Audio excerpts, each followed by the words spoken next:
కాంగ్రెస్ పార్టీలో రాహుల్ గాంధీ ఒక పెద్ద జోకర్ అని ఎద్దేవా చేశారు బీజేపీ ఎమ్మెల్యే రాజాసింగ్. రాహుల్ గాంధీ అలాంటి వ్యక్తి అని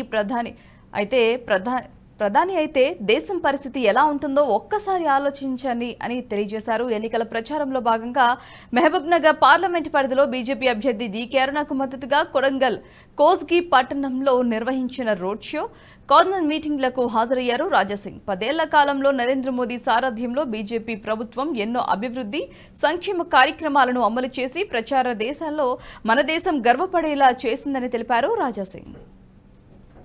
దేశానికి ఎవరు కావాలి, దానికి ఎండ్ ఎలక్షన్ ఇది. ఇప్పుడు మీరు ఒక్కసారి ఆలోచన చేయండి, మన దేశానికి ప్రధానమంత్రి ఎవరు కావాలి? ఇప్పుడు రాజీవ్ గాంధీ మన బబ్బుబాయ్ అట్లాంటి వ్యక్తి ప్రధానమంత్రి అయితే మన దేశం ముందుకెళ్తుందా, వెనకపోతుందా? ఆయన అంటాడు, నేను వాలు వేస్తా, గోల్డ్ తీస్తా. ఎప్పుడు ఏం మాట్లాడతారో ఆయనకి తెలియదు. నిజమైన చూస్తే ఆయన మన బీజేపీ వాడే. ఎట్లా అంటే ఆయన ఎప్పుడు ఏదైనా మాట్లాడితే మన బీజేపీకి ప్లస్ అవుతుంది. చూడాలంటే కాంగ్రెస్ లో ఒక పెద్ద జోకర్ ఎవరంటే అది రాజీవ్ గాంధీ. ఈయన రాహుల్, మన రాహుల్ పెద్ద జోకర్.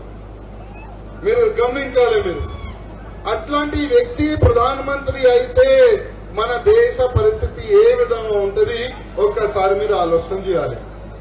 ఇప్పుడు అదే రాజీవ్ గాంధీకి ఫాలోవర్ ఎవరు, పెద్ద ఫాలోవర్ అంటే మన చిన్న పప్పు రేవంత్ రెడ్డి పోతుంది ముందు. ఆయన ఎవరు ఏం మాట్లాడతారు అది కూడా తెలియదు. మన అన్న మంచి చెప్పిండు, కుర్చీలో కూర్చుంటే కాలు గీద కింద పోదని. ఇప్పుడు తెలంగాణ ప్రజలకి కేసీఆర్ మోసం చేసిందంటే దానికైనా పెద్ద మోసగాడు రేవంత్ రెడ్డి వెళ్ళిండు. 6 గ్యారంటీ అని ప్రజల్లో తీసుకొని వచ్చిండు.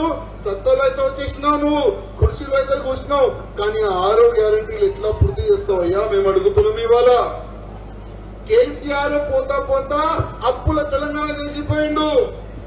నువ్వు 6 గ్యారంటీ పూర్తి చేయాలంటే 1000 కోట్ల రూపాయలు కావాలి. సోనియా గాంధీ ఇట్లీ నుంచి తీసుకొని వస్తావా డబ్బులు? ఇప్పుడు ఈ వీడియో మీకు నచ్చినట్టయితే లైక్ చేయండి, 10 మందికి షేర్ చేయండి. అలాగే కామెంట్ల రూపంలో మీ అభిప్రాయాలను మాతో పంచుకోండి. Nationalist hub group of channels ను సబ్స్క్రైబ్ చేసుకుని తెలుగునాట జాతీయవాద జర్నలిజాన్ని ప్రోత్సహించండి. ఈ వీడియో కింద ఉన్న బెల్ ఐకాన్ పై క్లిక్ చేయడం మర్చిపోవద్దు.